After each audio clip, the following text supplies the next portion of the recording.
Selamat pagi dan selamat sahabat bagi kita semua, saudaraku. Ini adalah suatu sukacita buat saya pribadi untuk bisa kembali berbagi pengalaman bersama dengan saudara. Karena saya masih ingat terakhir saya dipercayakan membawakan khotbah, itu adalah pada tahun 2020 pas Valentine, sebelum masa COVID-19 melanda dunia kita. Dan ini adalah suatu sukacita karena kita hari ini akan membahas suatu hal yang sederhana, kita tidak akan membahas suatu hal yang rumit, dan seperti judul yang saudara bisa lihat di layar, Keep It Simple, Student. Dan sebelum itu, saudaraku, saya mengundang kita sama-sama untuk menyalakan video kamera kita. Kenapa? Dan nanti saya akan memberikan saudara alasan kenapa penting untuk kita menyalakan kamera kita pada saat ini. Dan tolong, jangan dimatikan sampai khotbah ini selesai. Dan sebelum itu, saudaraku, mari kita sama-sama tundukkan kepala dan kita berdoa. Bapa dalam surga, adalah suatu sukacita untuk bisa berkumpul, untuk bisa membahas firman Tuhan dan menggali akan firman Tuhan. Rendahkan hati kami ya Tuhan, supaya kami bisa mengerti rencana Tuhan di dalam hidup kami masing-masing. Di dalam nama Yesus kami berdoa. Amin. Saudaraku, seperti judul yang kita sudah lihat tadi, Keep It Simple, Student. Buatlah hal-hal menjadi lebih sederhana. Dan saya akan memberikan beberapa contoh bagaimana kesederhanaan itu sangat penting dalam menunjang kesuksesan beberapa orang. Kita tahu, Mark Zuckerberg, seorang pendiri daripada Facebook, bahkan ditaksir kekayaannya di tahun 2021 ini mencapai 130,6 miliar dolar Amerika, saudaraku. Suatu pencapaian yang luar biasa bagi anak muda.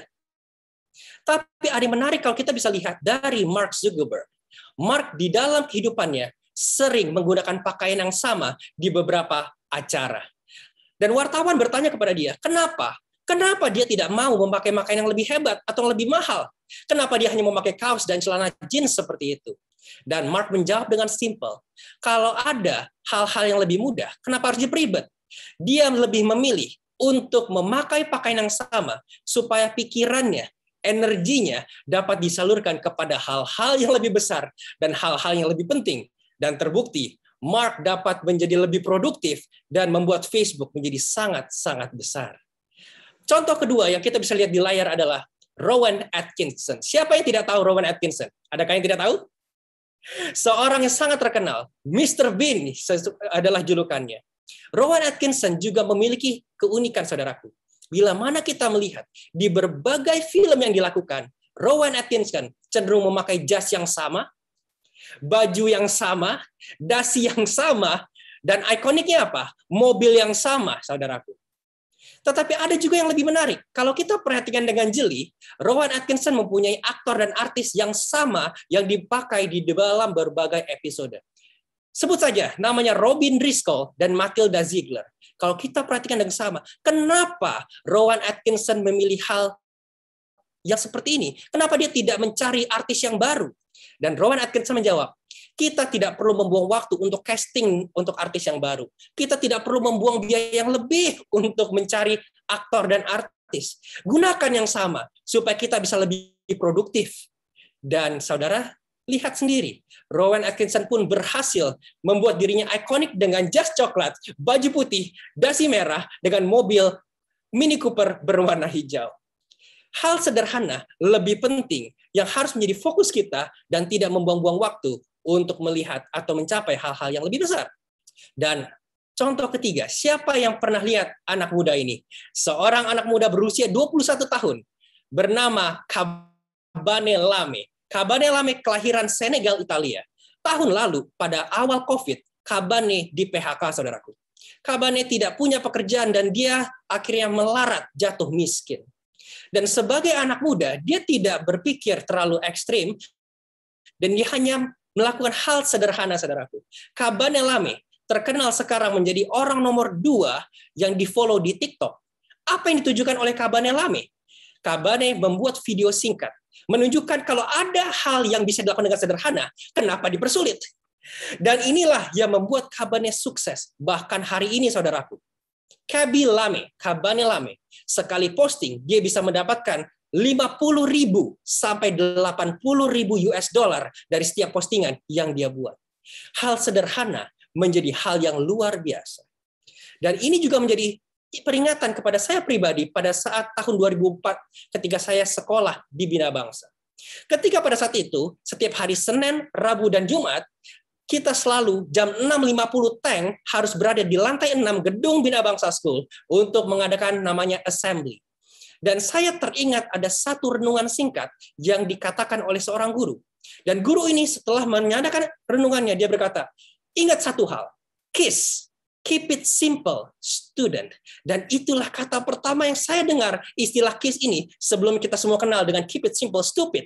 Dan saya mengingat, keep it simple, student. Benar juga, kalau ada hal yang bisa dibuat lebih sederhana, kenapa kita harus ribet? Kenapa kita harus memikirkan hal-hal yang membuat kita lebih suntuk, lebih suram dalam kehidupan kita? Dan itu juga, keep it simple, student. Kenapa itu penting? Karena kita harus sadar, apakah kita juga seorang murid Yesus? Kata murid di Alkitab berasal dari kata disciple, atau dalam bahasa Grekanya methetes. Methetes artinya murid, pelajar. Bahwa saudara dan saya, kalau kita suka belajar firman Tuhan, kita juga adalah murid Tuhan, bukan? Dan hari ini, pelajaran yang akan kita pelajari, keep it simple, student, adalah pelajaran yang kita akan pelajari bukan dari cerita yang kita tidak tahu, bukan dari cerita yang kita tidak pernah dengar, tapi kita akan mengambil dua pelajaran sederhana. Apa kondisi dan masalah kita sekarang, dan apa solusi yang Tuhan berikan untuk kita mengatasinya. Apakah bisa ikuti sampai sekarang, teman-teman? Apa kondisi masalah kita sekarang, dan apa solusi untuk kita bisa mengatasinya. Dan hari ini kita akan masuk ke dalam suatu cerita yang kita semua tahu, kisah seorang pemuda atau laki-laki di kolam Bethesda. Mari kita sama-sama buka Alkitab kita, saudara, dan kita buka di ayat ke-5. Dikatakan, di situ ada seorang yang sudah 38 tahun lamanya sakit. Di dalam bahasa Indonesia sayangnya tidak dijelaskan sakit apa orang ini. Tetapi kalau kita lihat di dalam bahasa Inggris, di ayat ke-5 dikatakan, orang laki-laki ini mengalami infirmity. Di dalam ayat ke-7 dikatakan, penyakitnya adalah impotent. Namun ada yang menarik, di dalam bahasa Greka, bahasa asli, naskah Alkitab ini ditulis, penyakit ini disebut asthenia. Adalah penyakit yang dimana laki-laki ini mempunyai tubuh yang sangat-sangat lemah. Dia tidak punya energi, dia tidak punya kekuatan untuk bangun. Dan bisa dikatakan juga dalam asthenia, dia memiliki kelemahan dalam mental, saudaraku. Moralnya buruk dan jiwanya pun lemah. Apalagi yang terjadi dengan orang ini? Orang ini miskin, saudaraku. Dan dia butuh pertolongan. Jadi kalau kita bisa simpulkan kondisi orang ini, dia buruk secara fisik, dia lemah secara mental, dia lemah atau jelek secara ekonomi, dia lemah secara sosial, dia juga lemah secara rohani. Yang menjadi pertanyaan saudaraku, apakah ini adalah penyakit langka atau penyakit yang umum, saudaraku? Berapa dari kita dalam kehidupan kita gampang tersinggung? Ada? Berapa dari kita yang sering berpikir negatif? Apakah ada? Berapa dari kita yang mudah terpengaruh dengan hal-hal yang terjadi di sekitar kita? Apakah kita miskin secara rohani? Alkitab menjelaskan, saudaraku, di dalam Yohanes 15 ayat 5, di luar Tuhan kita tidak dapat berbuat apa-apa. Filipi 4 ayat 13 juga menekankan dengan jelas, kita manusia ini, kita bisa melakukan segala hal kalau bantuan Tuhan.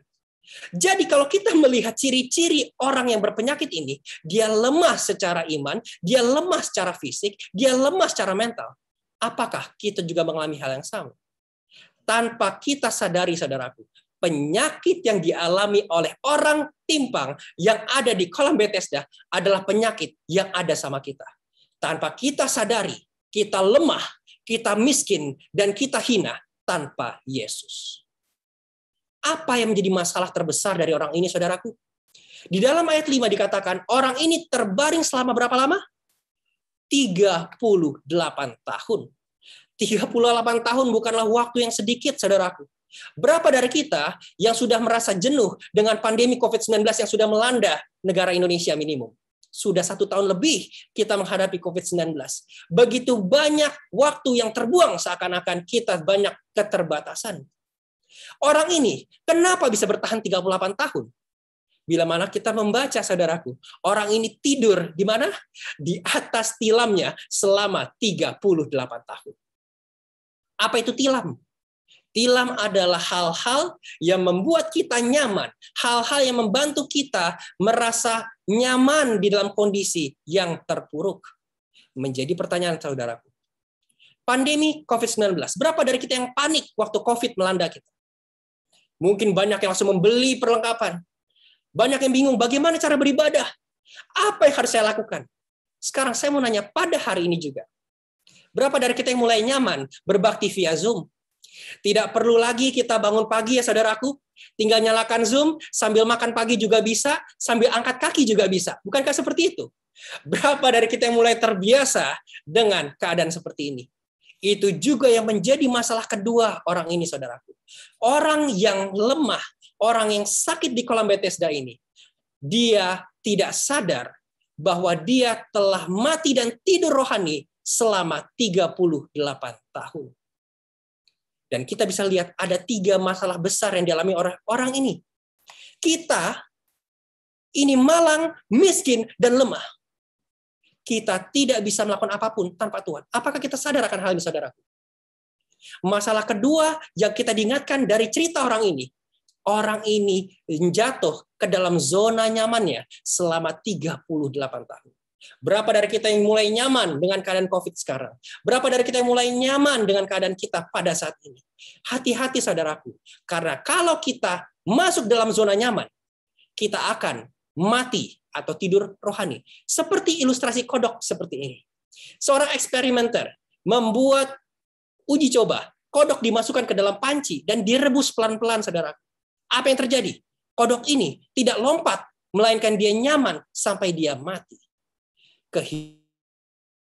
Kehidupan kita, bila mana ada hal-hal zona nyaman yang kita simpan pada saat ini, hati-hatilah, kita bisa jatuh ke dalam mati atau tidur rohani.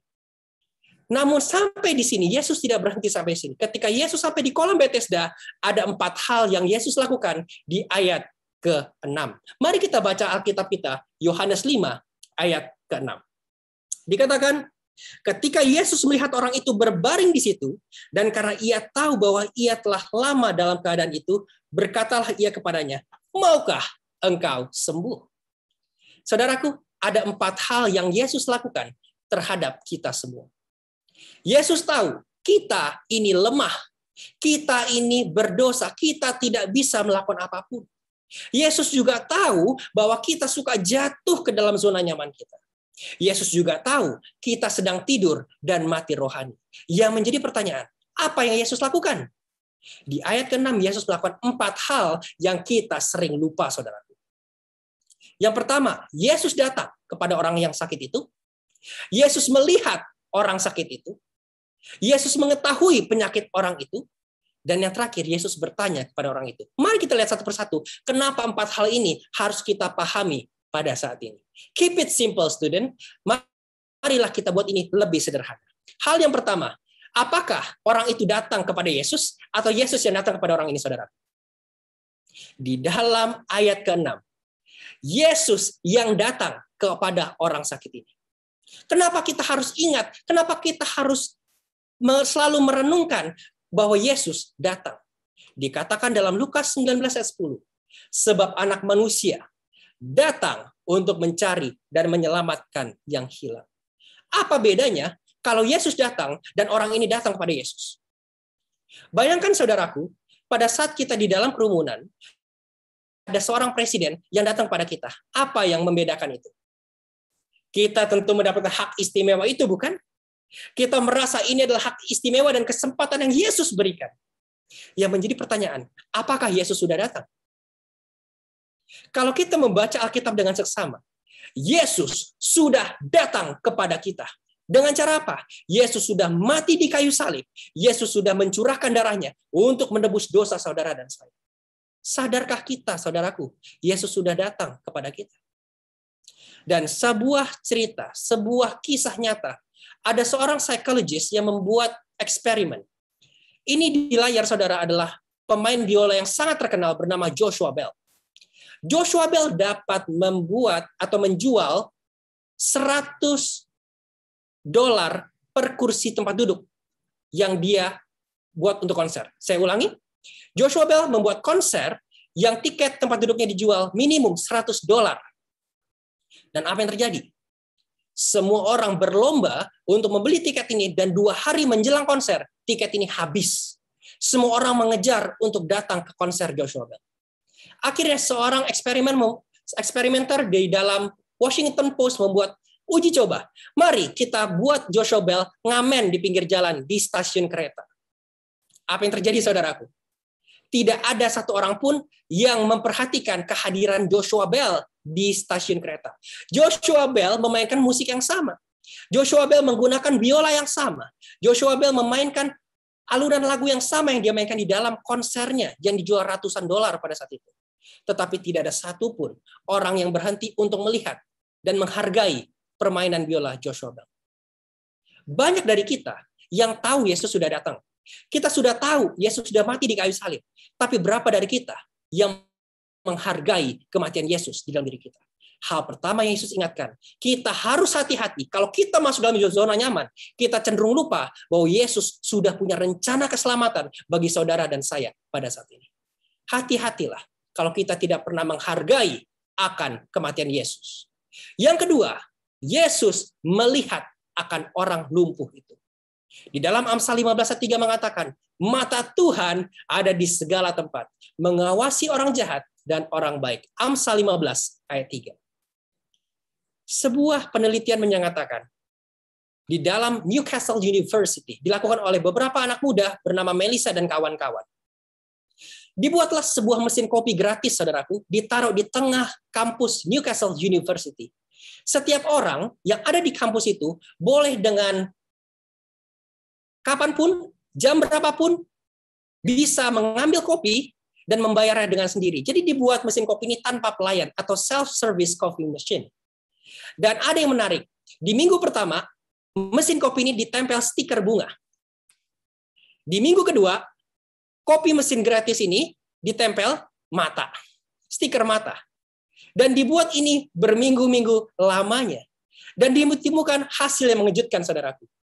Pada saat di minggu mesin kopi tersebut ditempel akan stiker berbentuk bunga, saudara bisa lihat di graf tersebut, begitu banyak orang yang tidak jujur dan tidak membayar mengambil kopi tersebut. Tetapi ketika stiker itu diganti menjadi stiker yang membentuk mata melihat melotot, bukan hanya orang membayar akan kopi tersebut, tapi orang juga membayar lebih kepada apa yang mereka ambil. Apa moral dari penelitian dilakukan oleh Melissa dan kawan-kawan? Ditemukan manusia ini tidak akan sembrono, akan cenderung jujur kalau dia sadar ada yang memperhatikan. Sekarang saudaraku, kenapa tadi saya mengajak kita untuk menyalakan kamera kita pada saat ini? Dengan kita menyalakan kamera, tentu secara psikologi, secara psikis, kita merasa ada yang memperhatikan kita. Dan cenderung kita akan duduk dengan sikap lebih hormat, dan kita akan memperhatikan khotbah ini. Tapi mereka yang tidak menyalakan kamera, akan merasa biasa-biasa saja, akan cenderung, ya sudah, tidak yang perhatikan saya, bolehlah saya dengan santai mengikuti khotbah ini. Saudaraku, kita harus ingat hal kedua, bahwa Yesus memperhatikan kita. Manusia yang tidak mengingat akan Yesus memperhatikan kita, akan cenderung menjadi orang yang sembrono dan tidak peka dan cuek, saudara. Masalah orang yang lumpuh di kolam Bethesda, dia tidak sadar Yesus sedang melihat dia. Apa yang Yesus lakukan yang ketiga? Yesus mengetahui. Hal ketiga yang Yesus mau kita ingat adalah bahwa Yesus mengetahui kebutuhan kita. Di dalam Mazmur 139 ayat 1-2 mengatakan, Tuhan, Engkau menyelidiki dan mengenal aku. Engkau mengetahui kalau aku duduk atau berdiri. Engkau mengerti pikiranku dari jauh. Dan kamu, rambut kepalamu pun terhitung semuanya. Berapa dari kita yang tahu ayat ini? Berapa dari kita yang tahu ayat ini dan kita tahu Yesus mengetahui kebutuhan kita? Yang menjadi pertanyaan, apa respons kita? Apakah kehidupan kita, tindakan kita mencerminkan bahwa kita tahu bahwa Yesus mengerti kebutuhan kita. Waktu pandemi melanda, kita semua stres, banyak yang turun secara ekonomi, banyak yang di PHK dan sebagainya. Apakah kita menyerahkan segala sesuatu kepada Tuhan? Atau kita pakai logika kita di dalam kehidupan ini? Yesus mengingatkan kita, hati-hatilah kalau kita tidak ingat bahwa Yesus memahami akan kehidupan kita. Tetapi apakah Yesus sampai situ? Ada hal keempat yang sangat penting untuk kita ingat, saudaraku, bahwa Yesus berkata, apa yang Yesus katakan? Maukah engkau sembuh? Pertanyaan macam apa ini, saudaraku? Yesus datang, ketemu orang yang sakit 38 tahun, dan Yesus berkata, maukah engkau sembuh? Sama aja, kalau sekarang ada yang nanya kepada saudara, berapa dari kita yang mau selamat? Apakah kita mau selamat? Berapa dari kita yang mau sembuh dari semua penyakit kita? Adakah?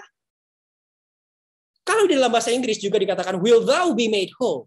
Tetapi dalam bahasa Greka, bahasa asli naskah Alkitab ditulis, berasal dari kata thelo, hugios, gidomai. Apa sih yang Yesus tanyakan kepada kita?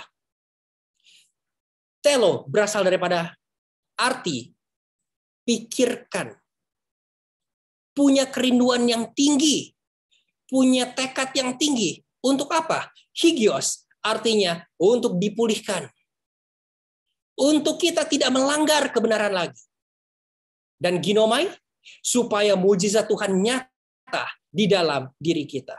Yesus berkata, maukah engkau sembuh? Adalah thelo, hugios, ginomai. Kalau kita terjemahkan ayat ini, kata Yesus ini dengan lebih gamblang. Apa yang Yesus katakan kepada kita sekarang? Sudahkah kamu menaruh dalam pikiranmu keinginan yang kuat supaya mujizat Tuhan itu nyata di dalam kita? Supaya kita dipulihkan kembali, supaya kita tidak menyimpang dari kebenaran. Apakah kita pernah memikirkan hal ini, saudaraku? Apa masalah kita? Masalah kita tidak sadar kalau kita ini miskin, malang, dan lemah. Kita sering masuk ke dalam zona nyaman kita, seperti orang yang lumpuh ini. Kita akhirnya tidur dan mati rohani karena kita masuk ke dalam zona nyaman kita.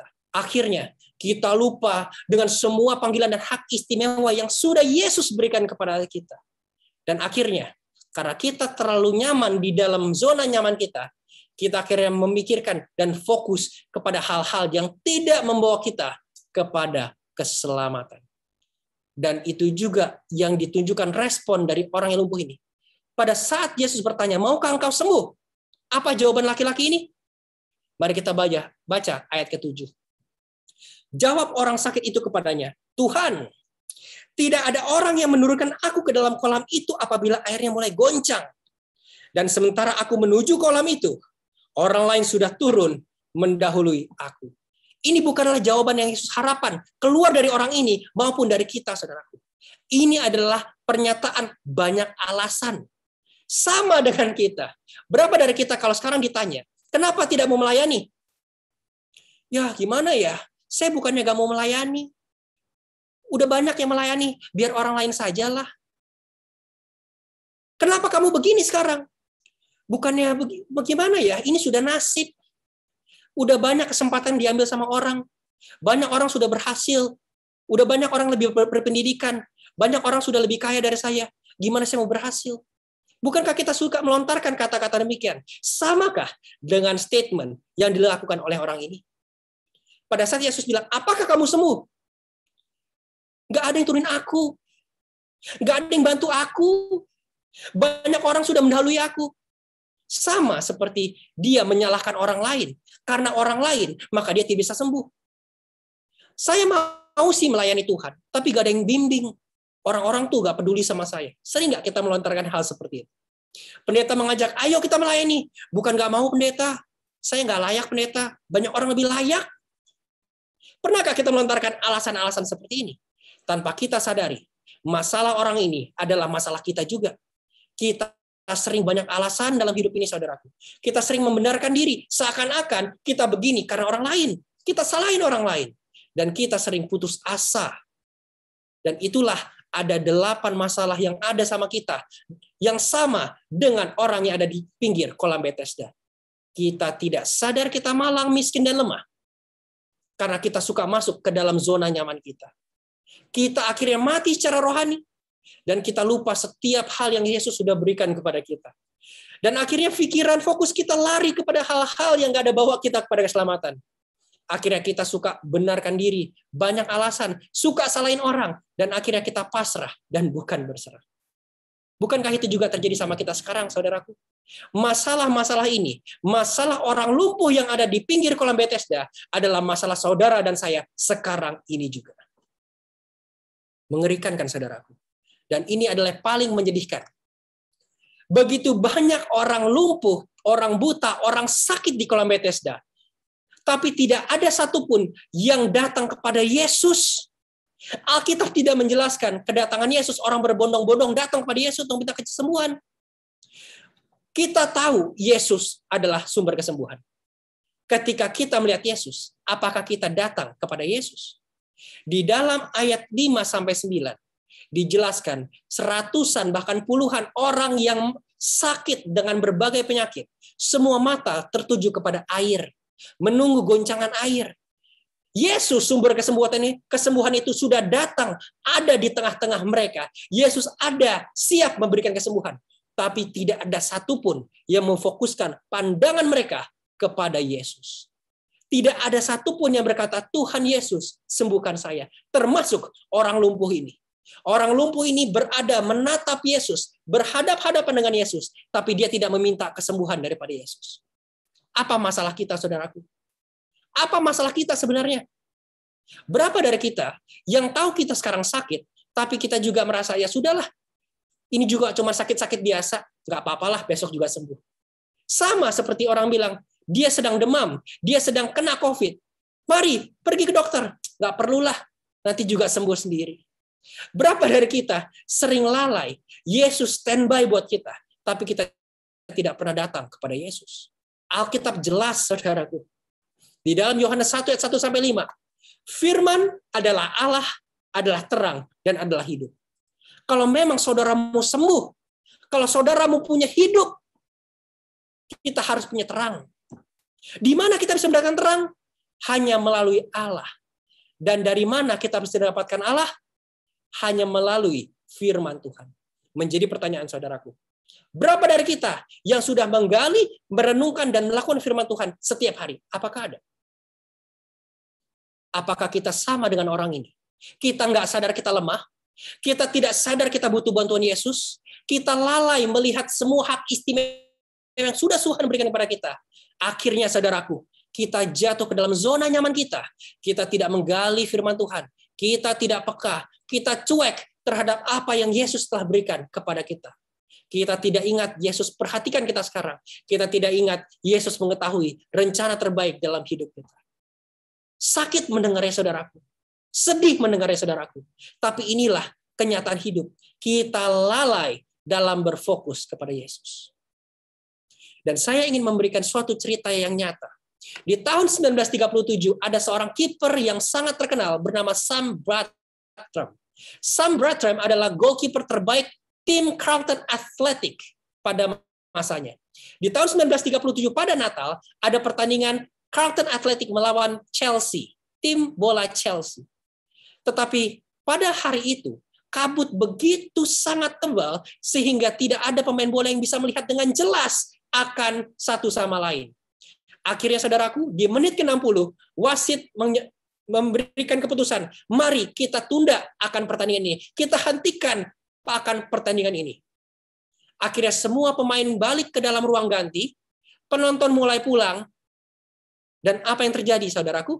Security keluar dari dalam, dan dia mengecek akan lapangan 15-20 menit kemudian.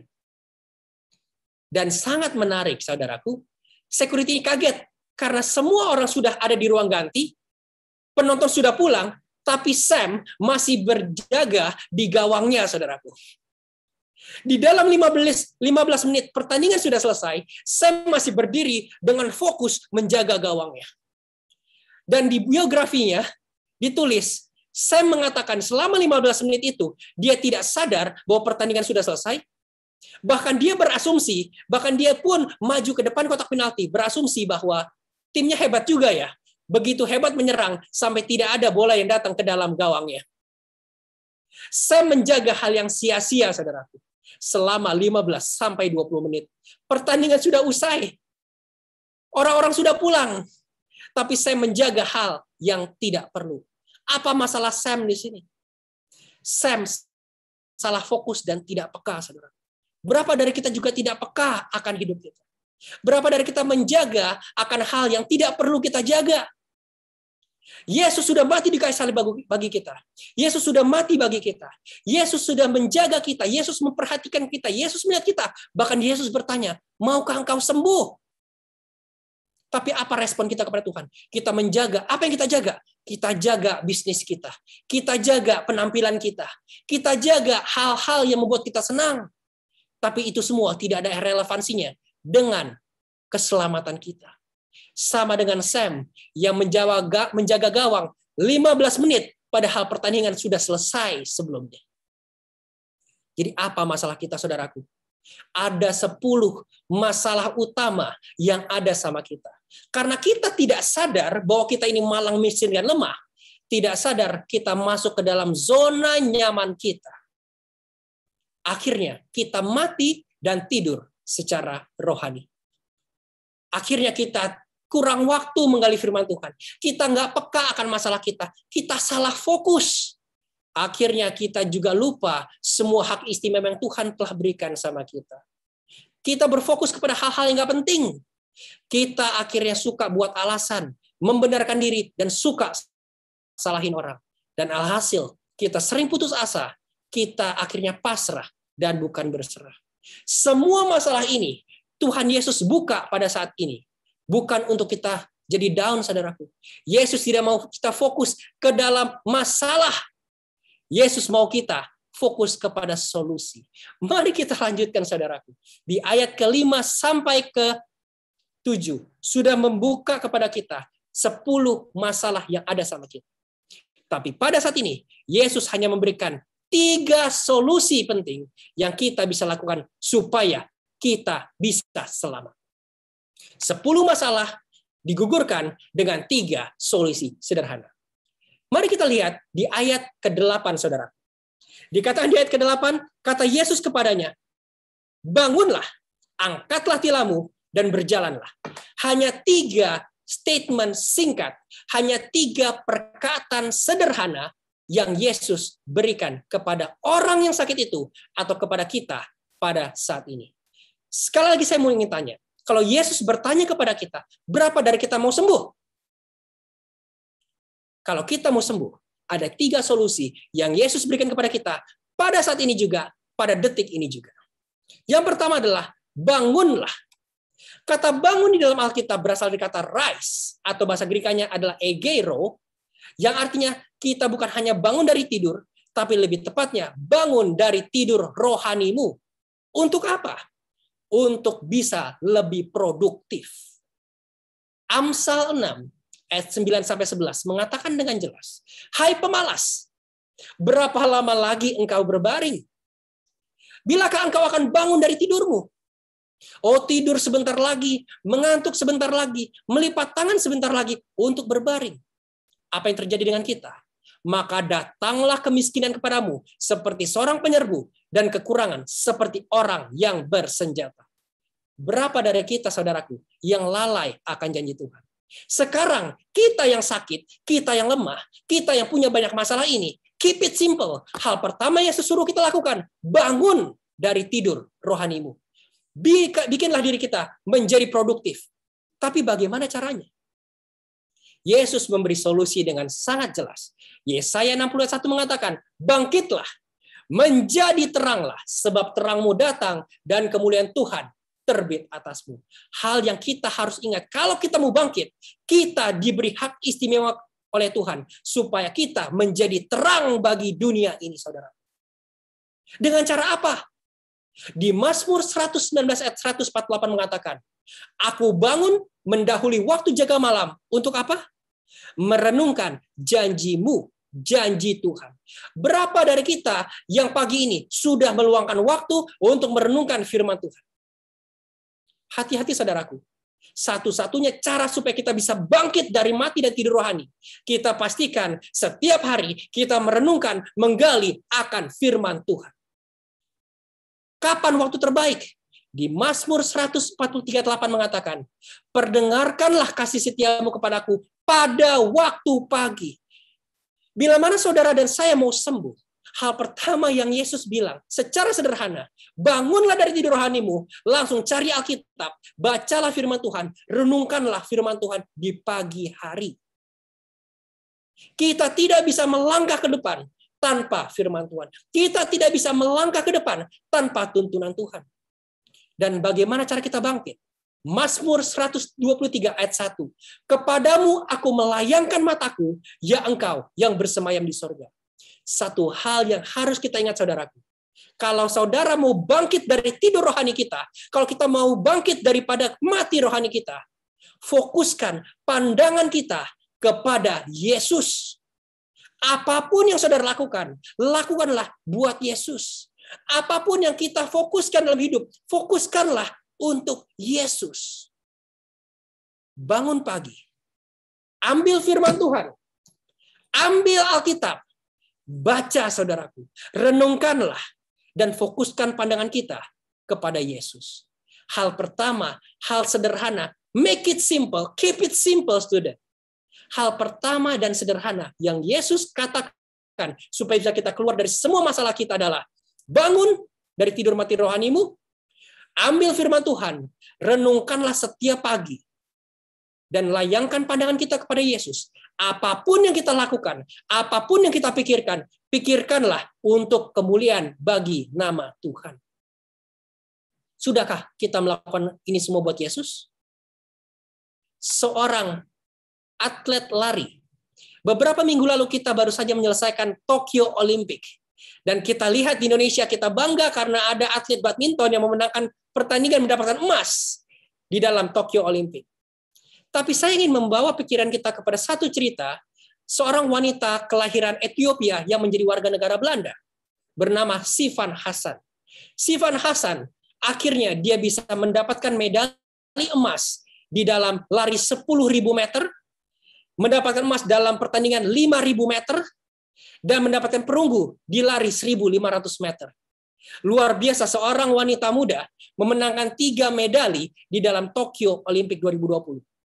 Tapi apa yang menarik? Pada saat babak penyisihan, lari 1.500 meter, saudara bisa lihat di layar, Sifan jatuh, saudaraku. Pada saat dia berlari di lap terakhir, di putaran terakhir, orang di depan Sifan jatuh, dan akhirnya dia pun tersandung, dan dia ikut jatuh. Di situ dia merasakan sakit yang luar biasa. Tapi dia tidak berpikir panjang. Dia bangkit, dia lari, dia sampai ke garis finish. Urutan keberapa, saudaraku? Urutan pertama. Sifan jatuh, tapi dia bisa bangkit, dia fokus ke dalam garis finish, dan dia menyalip semua orang yang sudah meninggalkannya sebelumnya. Pentingnya fokus kepada Yesus. Pentingnya pandangan kepada Yesus. Apapun yang kita lakukan, kalau pandangan kita kepada Yesus, maka Tuhan yang akan memampukan kita untuk mencapai garis finish dengan kemenangan.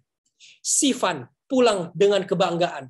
Sifan pulang dengan membawa sejarah orang yang bangkit, jatuh, maka bangkit, dan dia mendapatkan medali, perunggu, dan emas. Apakah kita mau bangkit pada saat ini, saudaraku? Apakah kita mau bangkit dari tidur rohani kita? Bangun! Fokus kepada Tuhan. Baca firman Tuhan. Maka Yesus akan menuntun setiap langkah kita. Tidak ada seorang atlet yang bisa menang tanpa mulai bangkit dan berjalan. Tidak ada orang bisa sampai ke garis finish kalau dia tidak bangun dan berjalan ke dalam garis finish. Fokus kepada Yesus. Pandanglah Yesus. Maka Yesus akan membuat kita berhasil. Hal kedua yang Yesus katakan selain bangkit adalah angkatlah tilammu. Kita sudah tahu, tilam adalah kasur. Tidak mungkin, hal yang mustahil, seorang yang sakit untuk bisa tidur di dalam bebatuan selama 38 tahun. Ada alat yang dia pakai untuk buat dia nyaman selama tidurnya. Apa alat itu? Alat itu adalah tilam, yaitu kasur. Berapa dari kita yang selama work from home atau selama kita bekerja di rumah, kita mengisi waktu-waktu kosong kita dengan hal-hal yang tidak produktif. Berapa dari kita yang di dalam waktu luang kita, bukannya kita membaca firman Tuhan, tapi kita akhirnya mencari kenyamanan dengan menonton drakor, kita melihat sosial media kita meluangkan waktu kita dengan hal-hal yang tidak ada relevansinya dengan kehidupan kita, kerohanian kita. Ingat saudaraku, hal kedua yang Yesus ingatkan kepada kita, angkatlah tilammu, airo ho krabatos. Buang jauh-jauh, musnahkan semua hal yang membuat kita nyaman di dalam zona nyaman kita. Buang semua kebiasaan-kebiasaan burukmu. Buanglah semua hal-hal yang menyita waktu, pikiran, dan hati kita yang tidak membawa kita ke dalam keselamatan. Saudaraku, mungkin di dalam work from home kita banyak hobi baru. Selama pandemi ini mungkin kita menemukan hal-hal baru, kebiasaan baru, kesibukan baru yang membuat kita nyaman. Padahal itu semua tidak membantu pikiran hati kita lebih dekat kepada Yesus. Hati-hati saudaraku. Perintah kedua yang Yesus kasih kepada kita. Kalau kita mau sembuh, angkatlah tilammu.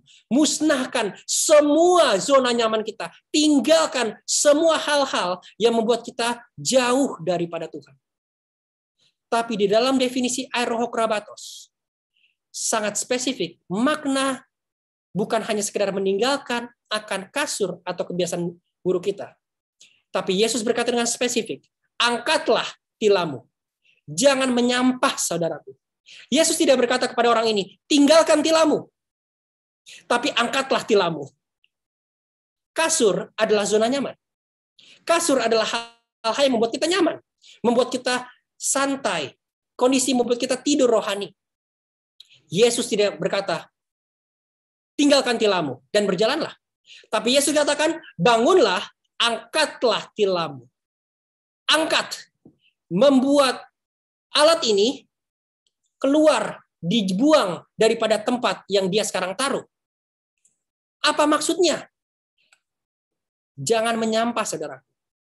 Pada saat kita merespon panggilan Tuhan, pada saat kita menerima suatu janji Tuhan ini, banyak dari kita mungkin semangat. Ya, saya mau melayani Tuhan.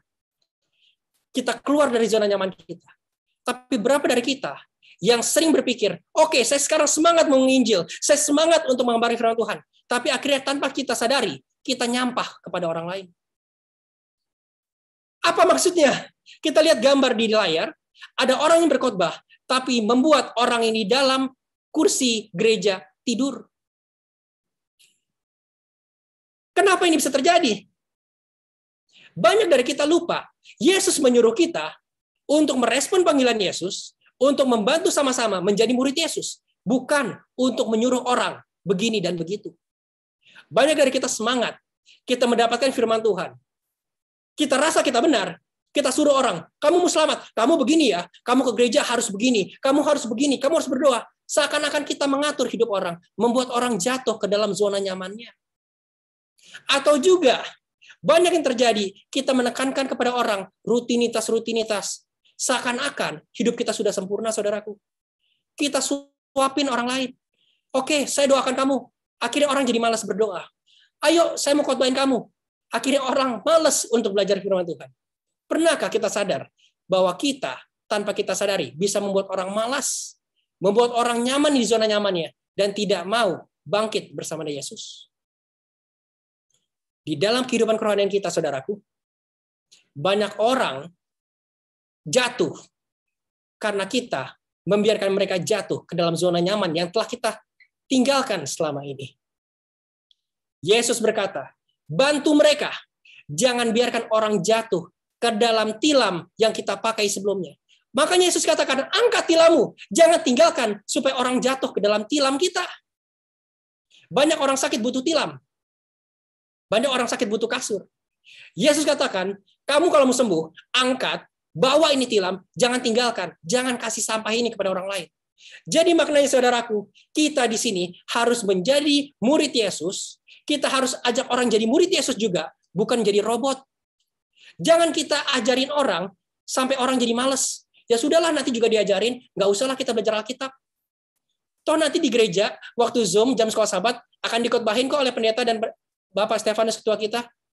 Nggak usahlah kita belajar Alkitab lagi, nanti juga dijelasin. Pernah nggak kita merasakan hal demikian? Oh, nggak usah lagi lah belajar firman Tuhan, nanti juga akan dijelasin di jam khotbah. Hati-hati saudaraku. Yesus berkata, angkatlah tilammu. Jangan karena kebiasaan buruk kita membuat orang jatuh dan nyaman di dalam zona nyamannya. Dan hal ketiga yang Yesus katakan, berjalanlah saudaraku. Berjalan adalah hal yang tidak mungkin bagi orang yang sudah lumpuh 38 tahun. Suatu hal yang tidak mungkin untuk dilakukan oleh orang yang 38 tahun sudah terbaling, lemah, tidak pernah berjalan. Mungkin otot kakinya pun kecil, saudaraku. Lemah, kurus, kering. Tapi apa makna sebenarnya kata berjalan yang Yesus ajarkan? Kata berjalan di dalam bahasa Greek adalah peripateo, yang artinya kita harus memaksimalkan setiap kesempatan dan occupied, mengisi setiap hari pikiran hati kita dengan hal-hal yang membawa kita ke dalam keselamatan. Berjalan bukan sekedar maju, berjalan bukan sekedar jalan, tapi berjalan yang Yesus maksudkan. Kita harus mengambil setiap kesempatan untuk menjadi murid Yesus, mengisi diri kita dengan firman Tuhan, supaya kita bisa menjadi saksi Kristus. Saudaraku, apa respon orang ini? Apakah dia jalan? Di ayat ke-9 dikatakan, pada saat itu juga, orang itu mengangkat tilamnya dan berjalan. Satu hal penekanan yang sangat luar biasa. Yesus berharap kita mengambil tindakan sekarang ini juga. Keep it simple, make it simple. Kita sudah belajar begitu banyak masalah yang kita lalaikan. Masalah yang membuat kita masuk di dalam zona nyaman kita. Membuat kita tidak ingat kepada janji Yesus. Yesus kasih 3 solusi dasar ya saudara. Bangunlah, angkat tilammu, dan berjalanlah. Inilah bukan teori, tapi inilah hal yang Yesus mau kita lakukan sekarang juga. Bagi kita yang sudah mengingat, kalau kita sekarang sakit dan mau sembuh, bangun dari tidur rohani ini. Luangkan lebih banyak waktu dalam menggali dan merenungkan firman Tuhan. Dan selalu pandang kepada Yesus. Tidak cukup sampai situ. Kita harus bersedia keluar dari semua zona nyaman kita. Kita akan tinggalkan semua hal yang tidak ada hubungannya dengan kerohanian kita. Dan kita punya tanggung jawab untuk membimbing sesama kita untuk menjadi murid Yesus. Berjalanlah dengan kita terus mengisi diri kita dengan firman Tuhan. Dan ambil action saat ini juga untuk membawa orang lebih dekat kepada Yesus. Janji Tuhan, percayalah kepada Tuhan dengan segenap hatimu. Dan janganlah bersandar kepada pengertianmu sendiri. Akuilah dia dalam segala langkahmu, maka ia akan meluruskan jalanmu. Mungkin perintah Yesus ini tidak masuk akal bagi kita. Sebagai orang yang sakit, orang yang sudah nyaman di zona nyaman kita, tidak masuk akal dengan apa yang Yesus katakan. Tapi Yesus berkata, kuncinya adalah percaya dan menurut. Trust and obey. Keep it simple, saudaraku. Buatlah sebagai hal ini menjadi lebih sederhana. Lakukan saja. Tidak usah berpikir panjang. Kita maju bersama Yesus. Kita tinggalkan semua zona nyaman kita. Kita melakukan firman Tuhan dengan membawa orang lebih dekat kepada Yesus. Ada banyak, saudaraku, hal kecil yang bisa kita lakukan. Di layar kita bisa lihat, ada banyak hal-hal kecil yang kita tidak sadar bisa kita lakukan sekarang untuk merespon panggilan Yesus. Kita bisa mendoakan orang lain kalau memang kita tidak bisa berkhotbah. Kita bisa bersaksi seperti Oma tadi. Oma di jam sekolah Sabat. Berbagi pengalaman dengan kesederhanaannya yang mengharukan hati kita. Bagaimana kita bisa bersaksi buat Yesus. Bagi yang bisa bermain musiklah buat Tuhan. Yang bisa membagikan donasi, berdonasilah. Yang bisa mengajar, buat bentuk kelas pendalaman Alkitab. Yang punya Instagram, Facebook, sosial media lainnya, gunakan itu bukan untuk kita mengekspos diri kita. Gunakan itu untuk menyebarkan undangan. Mari kita berbakti sama-sama. Mari kita belajar firman Tuhan sama-sama. Dan ini ada yang menarik. Tentang menebar kasih dan senyum. Berapa dari kita di sini yang tidak bisa senyum? Tentu kita semua bisa senyum, bukan? Dan itu juga yang ditunjukkan oleh sebuah kisah yang menyakitkan yang terjadi di Golden Gate tahun 1970. Ada seorang yang bunuh diri, saudaraku. Melompat dari atas jembatan Golden Gate. Dan ditemukan oleh polisi, ada satu kertas kecil di dalam kantongnya. bertulis seperti ini. Kalau saja saya menemukan satu orang saja yang tersenyum kepada saya waktu saya berencana untuk bunuh diri, maka saya akan membatalkan bunuh diri. Tapi kita bisa lihat, saudaraku, orang ini ditemukan pada saat apa?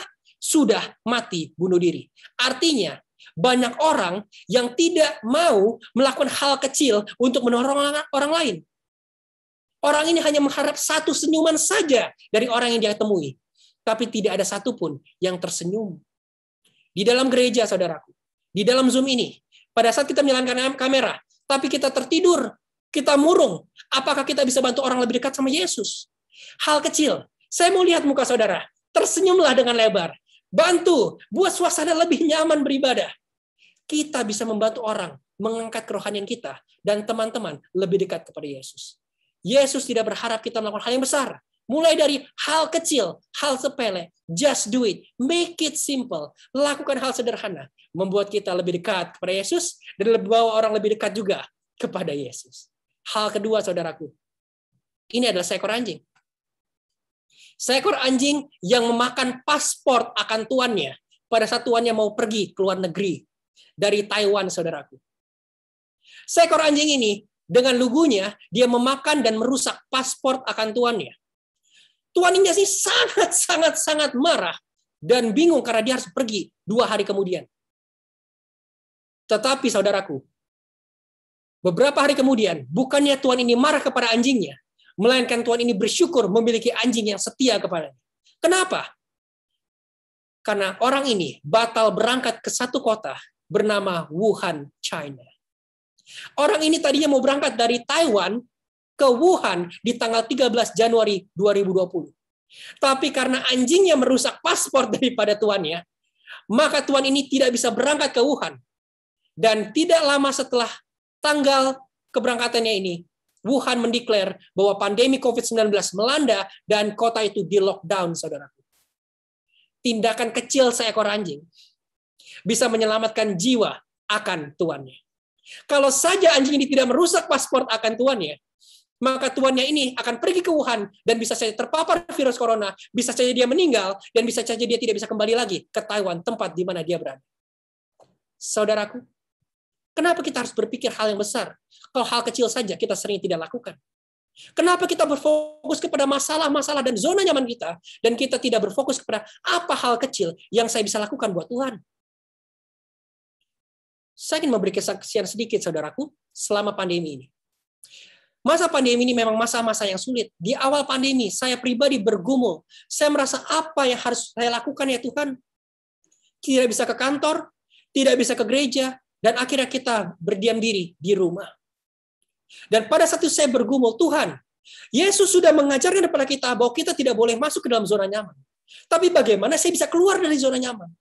Saya bertelut, saya berdoa, Tuhan, bantu saya fokus kepada Tuhan dan tidak kepada diri saya. Apa rencana Tuhan di dalam diri saya? Akhirnya saya bertelut, saya menangis, saudaraku. Dan saya bertanya kepada Tuhan, Tuhan bantu saya tuh. Dan satu hal yang Yesus katakan, Edward, bentuklah kelas pendalaman Alkitab. Belajarlah Alkitab bersama-sama dengan temanmu yang juga rindu belajar Alkitab bersama-sama. Akhirnya di pertengahan tahun 2020, beberapa anak muda dari Mon Muria kita membentuk kelas belajar Alkitab secara virtual. Kita tidak pernah adakan rapat, kita tidak pernah planning, kita tidak pernah berencana bagaimana harus melakukan kelas ini. Tapi apa yang saya saksikan di sini, teman-teman? Tanpa perencanaan, hanya bermodal ketulusan dan kemauan untuk bertumbuh di dalam Yesus. Yesus mengumpulkan sekitar 8 orang yang haus dan lapar belajar firman Tuhan. Seiring berjalannya waktu, Tuhan kirimkan teman-teman. Tuhan kirimkan lebih banyak orang yang datang. Dan sekarang ada sekitar 30-40 anak-anak muda datang dari berbagai negara, termasuk Malaysia, untuk belajar firman Tuhan bersama dengan kita setiap hari Sabtunya. Hal kecil yang dimulai bisa Tuhan lipat gandakan menjadi hal yang luar biasa. Rencana Tuhan kadang kita tidak bisa mengerti kalau kita tidak memulainya. Ambil langkah, bangun saudaraku, angkat tilammu, dan berjalanlah. Lakukan hal kecil, jangan pikir banyak, jangan tunggu kita ini bisa berhasil dulu. kita lakukan dari keterbatasan kita. Saya mau jujur kepada kita semua. Saya adalah anak yang pernah dikeluarkan dari kelas pendalaman Alkitab, saudaraku. Pada saat saudara saya dan teman-teman yang lain mengadakan kelas pendalaman Alkitab di Melbourne, Australia, semuanya sungguh-sungguh saya dikeluarkan dari kelas itu. Kenapa? Karena Edward adalah orang yang tidak berkomitmen. Edward adalah orang yang tidak fokus. Dan akhirnya, sekarang Tuhan merubah Edward yang dulu tidak bisa belajar firman Tuhan, menjadi Edward yang dipercayakan untuk memfasilitasi kelas belajar Alkitab. Kenapa ini bisa terjadi? Saya yakin percaya. Karena Tuhan izinkan saya keluar dari zona nyaman. Tuhan izinkan saya keluar dari semua hal-hal yang membuat saya lemah. Dan kita berfokus kepada Yesus. Maka Yesus akan melipatkan ganda semua talenta, karunia yang Tuhan sudah kasih kepada kita. Dan ada satu kesaksian terakhir yang saya ingin bagikan. Saudara bisa lihat di layar, mungkin saudara bertanya, apa ini? Apa ini? Seperti kayak cacing-cacing. Oh, ini saudaraku, ini adalah grafik, file mentah yang saudara dengar di setiap kebaktian. Ini adalah salah satu contoh file mentah musik yang saudara dengar setiap hari Sabat. Di awal pandemi kita bingung, bagaimana kita bisa tetap memuji Tuhan di dalam jemaat kita? Bagaimana kita bisa mendapatkan kekuatan rohani dari musik yang kita bisa nikmatin sama-sama? Kita bingung. Dan tercetuslah ide. Mari kita rekam dan marilah kita edit dan kita bantu supaya setiap peribadatan kita bisa mendapatkan musik yang lebih indah. Saudaraku, ada sekian banyak, saudara lihat, ada begitu banyak garis biru, itu menandakan begitu banyak suara yang diisi, saudaraku. Setiap hari Sabtu, untuk kita bisa bernyanyi bersama-sama. Kita tidak berkata bahwa setiap suara ini bagus. Saya boleh jujur, beberapa kali saya sering ketawa pada saat saya mengedit akan suara ini. Karena suaranya false, saudaraku. Banyak yang suaranya miring. Banyak yang suaranya tiba-tiba ada suara pintu menutup. Jedek. Banyak yang sering nyanyi, ada suara orang berteriak. Ah! Ada yang waktu rekaman, suaranya juga banyak yang cuci tangan. Ini tidak sempurna, saudaraku. Tetapi apakah saudara memperhatikan ada kecacatan ini semua setiap Sabatnya? Kita belajar, saudaraku. Hal kecil, Tuhan bisa lipat gandakan menjadi hal yang sempurna. Bikinlah hal yang sederhana, Tuhan yang akan sempurnakan. Dan saya juga pernah berkata kepada Tuhan, saya tidak pernah akan bisa mengedit musik, karena saya orang yang nggak sabar. Tetapi pandemi ini mengajarkan saya satu hal. Kalau kita bermodal mau berfokus sama Tuhan, Tuhan yang akan mengajarkan kita, dan Tuhan yang akan menyempurnakan semua yang kita kerjakan. Saudaraku, sebagai penutup, ada satu ayat yang saya mau bagikan kepada saudara sekalian. Banyak dari kita mungkin fokus kepada hal-hal yang besar. Kita maunya jadi orang kaya, kita mau jadi orang hebat, kita mau sempurna dulu baru melayani Tuhan. Tidak, kata Yesus. Ada kata-kata sederhana yang Yesus simpulkan di Filipi 4 ayat 8-9. Jadi akhirnya saudara-saudara, semua yang benar, semua yang mulia, semua yang adil, semua yang suci, semua yang manis, semua yang sedap didengar, semua yang disebut kebajikan dan patut dipuji, pikirkanlah semuanya itu. Inilah fokus kita ya teman-teman. Inilah fokus kita saudara-saudara. Inilah fokus kita orang tua. Inilah fokus kita adik-adik. Sekarang pikirkan semua hal kepada Yesus. Apa yang dia lanjutkan? Dan apa yang telah kamu pelajari? Dan apa yang telah kamu terima, dan apa yang telah kamu dengar, dan apa yang telah kamu lihat padaku, lakukanlah semuanya itu. Maka Allah sumber damai sejahtera akan menyertai kamu. Saudaraku, apakah kita sadar kita lemah? Apakah kita sadar kita sering jatuh ke dalam zona nyaman kita? Apakah kita sadar bahwa kita sering lalai dalam melihat janji Tuhan? Apakah kita sering lupa dalam merespon panggilan Tuhan? Yang menjadi pertanyaan sekarang, apakah kita mau sembuh? Ada 3 hal yang kita pelajari tadi. 3 hal sederhana supaya kita bisa sembuh dari semua penyakit kita. Bangun. Baca firman Tuhan setiap hari. Renungkanlah. Fokus pandang kepada Yesus. Lakukanlah semua buat kemuliaan bagi nama Tuhan. Tinggalin semua hal-hal kesibukan. pikiran, dan hal-hal yang tidak ada hubungannya dengan menaikkan kerohanian kita. Musnahkan, tinggalkan semuanya itu. Ajak teman-teman kita, mari kita belajar firman Tuhan sama-sama. Tebarkan senyuman, tebarkan kasih kepada satu sama lain. Maka Bapa di surga yang akan mengisi pikiran kita dengan firman Tuhan. Bila mana Yesus datang kedua kali, kita didapati siap menyambut kedatangannya yang tidak lama lagi. Saudaraku, Singapura saja mengatakan saya siap, kita siap hidup berdampingan dengan COVID. Indonesia dan negara-negara maju juga bilang, kita juga mengarah ke situ. Kita harus siap hidup berdampingan dengan COVID. Yang menjadi pertanyaan saudaraku, apakah saudara dan saya siap untuk hidup berdampingan dengan Allah? Apakah kita siap hidup berdampingan dengan Allah? Kalau sekarang kita berpikir, oh, Yesus akan datang segera, kita semua tahu, kita sudah bosan dengarnya. Tapi apakah kita sadar, kedatangan Yesus lebih cepat dari apa yang kita bayangkan? Banyak dari teman kita, saudara kita, anggota kita, diizinkan Tuhan berpulang untuk beristirahat di dalam Tuhan selama COVID. Kita tidak pernah tahu kapan kita meninggal. Bisa saja malam ini, saudaraku. Bisa saja besok, bisa minggu depan, bisa bulan depan, bisa tahun depan. Kita tidak tahu. Yang menjadi pertanyaan, apakah kita siap hidup berdampingan dengan Allah? Kalau kita tetap hidup dengan mati rohani, kita hidup dengan zona nyaman kita tidak peduli dengan semua janji Tuhan, maka apakah kita siap hidup berdampingan dengan Tuhan? Kedatangan Yesus akan sangat-sangat cepat, di luar dari bayangan kita. Pikirkanlah semua itu, saudaraku. Angkatlah tilammu, bangunlah, angkatlah tilammu, dan berjalanlah. Kiranya melalui pelajaran singkat pada sahabat ini, mengingatkan kita, jangan ribet-ribut, jangan pusing-pusing. Make it simple, student. Bikin hal lebih sederhana. Baca Alkitab, renungkan, lakukan, ambil tindakan sekarang. Kita melayani Tuhan sama-sama. Bila mana Yesus datang, kita siap menyambut kedatangannya. Tidak lama lagi, kita mau hidup berdampingan dengan Yesus. Mari kita, saudaraku, kita tutup di dalam doa. Bapa dalam surga, sering dalam kehidupan kami lalai ya Tuhan. Sering kami berpikir kami kuat. Ternyata kami tidak ada beda dengan orang yang ada di kolam Bethesda. Kami lemah, kami malang, kami tidak ada jalan keluar ya Tuhan, selain daripada Yesus. Dan ampunilah kami kalau kami sering lupa janji Tuhan. Pertanyaan Tuhan, apakah kami mau sembuh? Ya Yesus, ampuni kami ya Tuhan, kalau kami belum merespon panggilan Tuhan selama ini. Pada saat ini ya Tuhan, kami ingin bangun, kami ingin bangkit ya Tuhan. Ajari kami untuk kami bisa kuat mengangkat tilam kami, untuk mengambil komitmen yang baru, berjalan bersama Yesus, menggali firman Tuhan, merenungkan firman Tuhan, dan melayani bersama-sama walaupun masa COVID-19 seperti ini masih belum selesai. Bantu kami ya Tuhan, siapkan hati pikiran kami, supaya kami siap hidup berdampingan dengan Tuhan, walaupun Tuhan pun memanggil kami pada hari ini juga.